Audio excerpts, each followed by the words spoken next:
Halo semuanya, sudah siap ya untuk mengikuti Stromlab di ITP Markandeya Bali? Tentunya sudah ya. Kemarin Indonesia sudah merdeka ya, yang ke-76. Nah, selain Indonesia merdeka, sebagai mahasiswa kita juga harus merdeka ya. Nah, jadi kita akan mengikuti Stromlab dengan tema kiat sukses dan motivasi belajar di perguruan tinggi. Di sini ada hal yang perlu diperhatikan dalam kiat sukses belajar di perguruan tinggi. Yang pertama, mahasiswa yang kuliah hanya sekedar ikut-ikutan teman. Yang kedua, kuliah karena paksaan orang tua. Yang ketiga, kuliah karena alasan lain yang tidak masuk akal atau terkesan emosional. Nah, sekarang kita masuk di hal yang perlu dihindari. Ada 3 hal yang perlu kita hindari jika kita menjadi mahasiswa ya. Yang pertama, selalu menunggu bola, sama sekali tidak pernah menjemput bola. Yang kedua, selalu beraktivitas sesuai dengan rutinitas sehari-hari, tidak mempunyai waktu untuk berinovasi.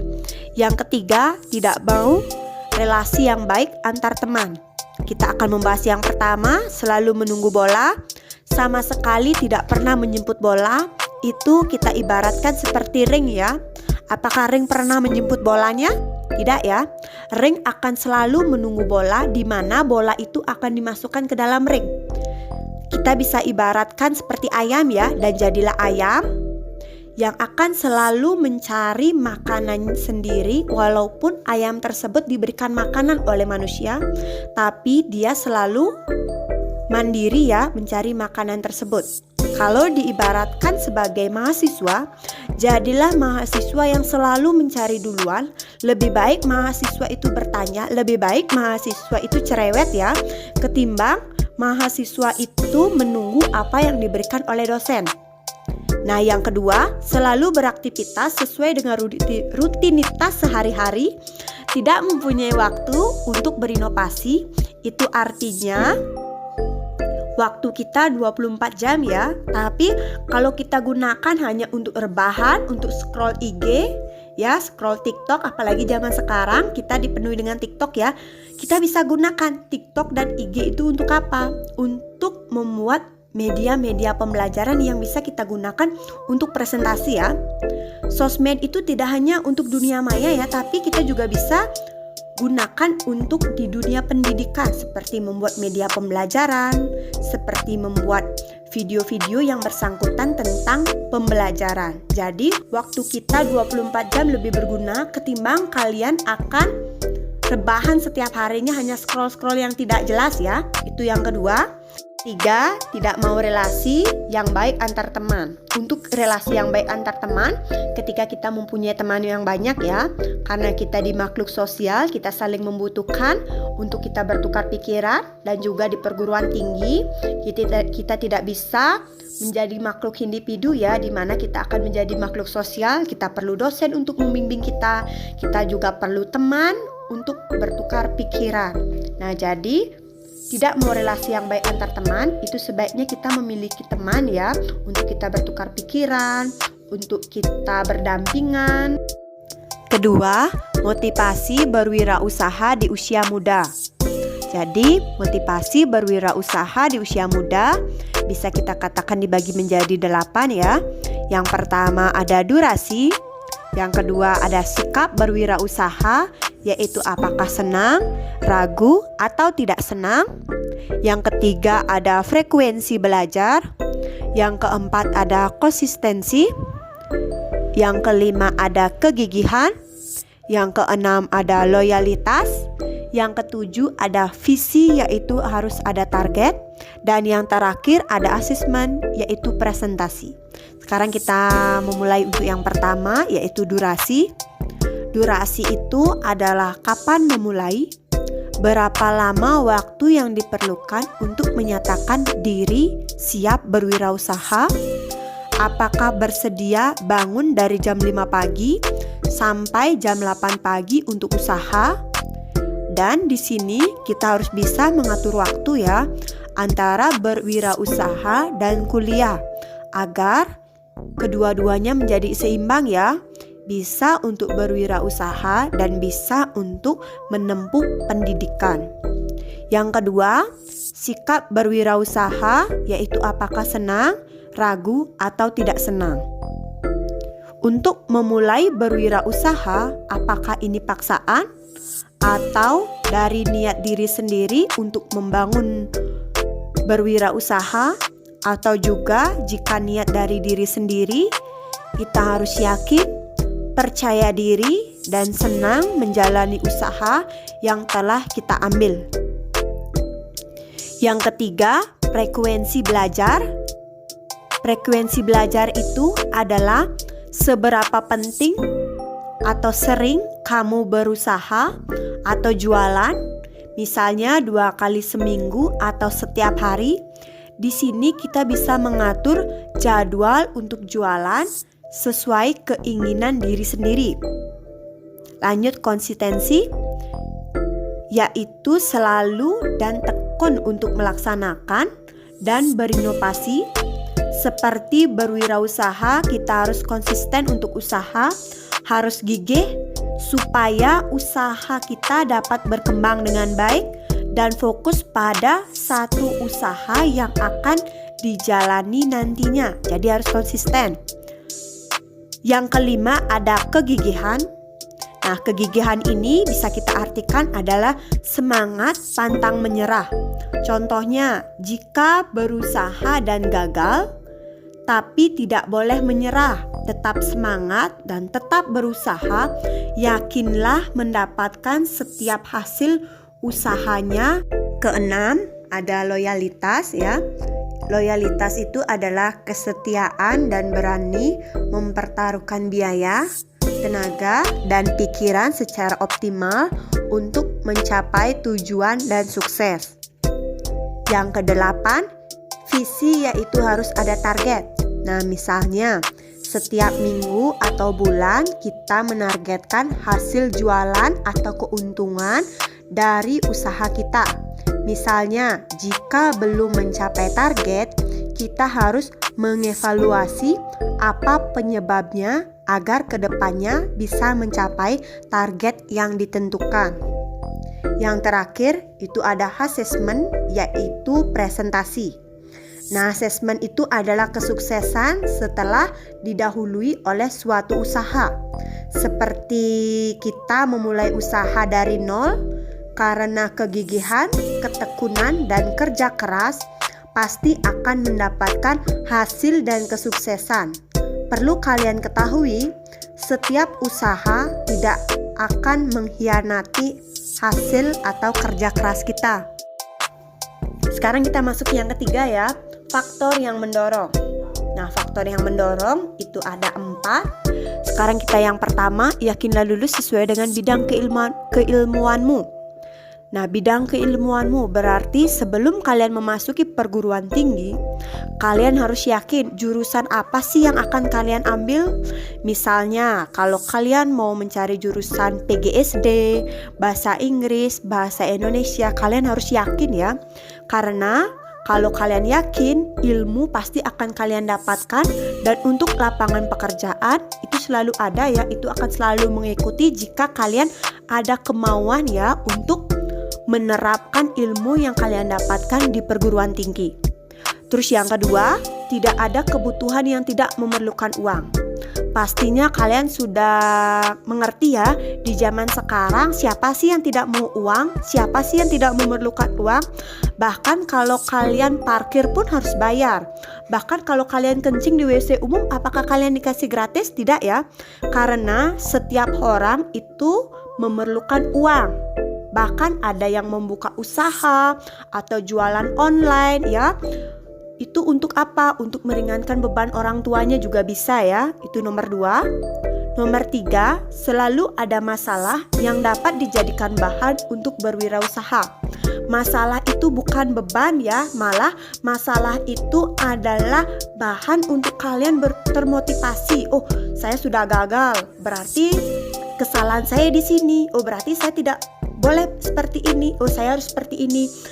Kesalahan itu bukan untuk menghambat jalannya pekerjaan kalian ya, tapi itu adalah bahan untuk kalian menjadi dan berproses.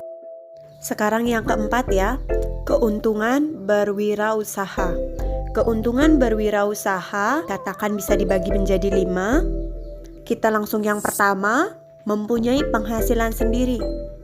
Nah, untuk penghasilan sendiri itu tidak menyangkut dari usia kalian ya. Itu adalah kemauan kalian. Jika kalian mau, pastinya kalian akan mempunyai penghasilan sendiri. Karena kalau kalian mempunyai penghasilan sendiri, kalian juga bisa meringankan beban orang tua kalian ya. Bisa membeli kebutuhan sendiri karena lebih enak membeli kebutuhan kita sendiri dengan uang kita sendiri ketimbang kita meminta kepada orang tua. Yang kedua, kamu punya visi, misi, dan tujuan yang terprogram. Berwirausaha atau wirausaha kalian berjalan dengan lancar ketika visi dan misi dan tujuan kalian terprogram. Misalnya, visi kalian membangun usaha itu apa? Misi kalian apa? Tujuan kalian apa? Kalau visi dan misi dan tujuan kalian nyambung ya, itu bisa dijadikan pedoman untuk jalannya usaha kalian. Kalau visi, misi, dan tujuan kalian tidak terprogram ya, kalian membangun usaha hanya iseng-isengan ya, begitu juga dengan hasilnya akan iseng-isengan. Tapi ketika kalian membangun usaha, memiliki visi, misi, dan tujuan, pastinya usaha kalian akan lebih lancar dan juga bisa kalian menjadikan pedoman untuk usaha kalian lainnya. Yang ketiga, tidak tergantung dengan orang lain. Kalau tidak tergantung orang lain, dalam berwirausaha kalian tidak harus bersama orang ya, sendiri juga bisa. Seperti menjual pulsa, kalian bisa sendiri ya, tapi kalian harus mencari customernya, tidak sendiri ya, pakai sendiri. Tapi kalian tidak menggunakan partner bisnis ya, tapi kalian bisa sendiri, jualan online, bisa kalian sendiri. Banyak sekali ya yang usaha kalian bisa jalankan dengan sendiri tanpa dengan orang lain. Yang keempat, lebih sukses dari pegawai negeri. Lebih sukses dari pegawai negeri, jangan kalian mudah terpengaruh ya, atau jangan kalian mindset kalian itu mudah terpengaruh bahwa pegawai negeri tidak bisa terkalahkan. Semua bisa terkalahkan kalau ada kemauan. Tapi kalau kalian tidak memiliki kemauan, makanya pasti kalian akan dianggap kalah. Petani juga bisa melebihi dengan pegawai negeri. Karena apa? Karena seorang petani juga bisa ya, juga mempunyai kemauan, keuletan dalam bekerja. Jadi intinya lebih sukses dari pegawai negeri ini, keuletan yang kalian butuhkan, keinginan dan kemauan. Dan yang terakhir, mempunyai kedudukan yang tinggi karena kamu adalah bosnya.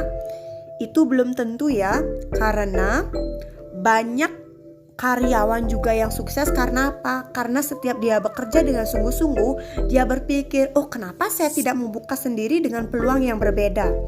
Jadi, mempunyai kedudukan yang tinggi karena kamu adalah bosnya, itu belum tentu untuk berwirausaha kalian lebih maju ya. Bisa juga bawahan kalian atau anak buah kalian bisa maju daripada kalian. Yang kelima, ada manajemen diri dan evaluasi diri. Nah, untuk manajemen diri itu kita bisa bagi menjadi 3 ya. Yang pertama, kita harus memikirkan banyak cara agar bisa mempunyai penghasilan sendiri. Nah, itu semua orang pastinya ingin mempunyai uang dengan hasil kerja sendiri. Di sini, dengan mencari pekerjaan supaya mempunyai penghasilan sendiri, banyak cara agar kita dapat mempunyai penghasilan sendiri, seperti jualan online, mengajar les. Nah, kalau jualan online bisa diambil kapan saja karena waktunya fleksibel agar tidak mengganggu kewajiban kita sebagai mahasiswa. Yang kedua, pikirkan dari sekarang visi dan misi dan tujuan ke depan. Nah, kita harus mempunyai visi misi untuk kedepannya supaya apa yang kita inginkan terarah dengan benar. Yang ketiga, pahami bentuk usaha itu apa dan apa yang mesti kita perlukan. Artinya, sebelum kita memulai yang namanya usaha, kita harus tahu usaha apa yang akan dibentuk dan peralatan apa yang harus disiapkan agar sesuai dengan usaha yang kalian jalani. Nah, sekarang kita memasuki ke evaluasi diri. Evaluasi diri itu bisa kita katakan dibagi menjadi 3 ya. Yang pertama, jangan percaya 100% kepada orang lain. Sisakan 25% untuk tidak percaya. Jadi kita sepenuhnya jangan percaya kepada orang lain, karena setiap manusia punya lidah yang tidak bertulang, pintar melebih-lebihkan dan mengurangi cerita yang kita sampaikan. Karena setiap orang mempunyai sisi baik dan buruknya. Yang kedua, selalu merefleksi diri terhadap yang telah kita sampaikan. Nah, merefleksi diri harus selalu dilakukan karena merefleksikan diri sama dengan mengintrospeksi diri yang bisa membuat kita melihat kembali dan merenungkan berbagai hal yang telah terjadi di dalam hidup, seperti pengalaman, kebiasaan, dan keputusan. Yang terakhir, selalu ingat diri sendiri dalam kondisi apa dan mampu melaksanakan apa jika sakit segera berobat. Itu dimaksudkan kita harus mencintai diri sendiri. Seberapapun ambisiusnya dirimu, harus ingat menjaga kesehatan mental dan fisikmu. Karena kesehatan itu sangat mahal. Jika kita sakit, toh juga kita tidak bisa bekerja dan akan mengeluarkan biaya untuk kita berobat. Jadi, kita harus pintar-pintar mengatur waktu bekerja untuk diri kita sendiri.